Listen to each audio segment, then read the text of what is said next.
देवहूति का हाथ पकड़े ले जाकर सरोवर में खड़ा कर दिए। कहा देवी नेत्र बंद करो। देवहूति ने जैसे ही नेत्र बंद किया, क्या देखा, 9 मंजिला मकान तैयार। और मकान नहीं बल्कि विमान। उस विमान का नाम क्या है? कामक विमान। कामक माने कामना के अनुसार गमन करने वाला। मन कह दिया अम्बेडकर नगर चलना है, चल दिया अम्बेडकर नगर। मन कह दिया जहांगीरगंज पहुंचाओ, जहांगीरगंज पहुंचा दिया। मन जहां कह दे वहां पहुंचा देने वाला विमान कामक विमान। का देवी नेत्र बंद करो।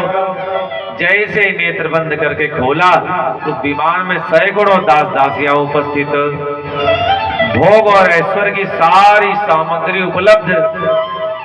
कर्दम ऋषि ने कहा देवी जरा सा डुबकी लगाओ सरोवर में। जैसे ही डुबकी लगाए, कर्दम ऋषि हो गए 20 साल के, देवहूति हो गई 16 बरस की। गृहस्थ जीवन प्रारंभ हो गया।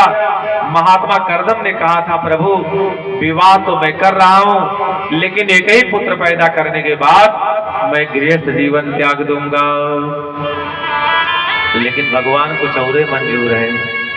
एक बेटा हुआ नहीं, 9 बेटियां हो गई। कर्दम ऋषि ने कहा प्रभु किस बवाल में डाल दिए हमको।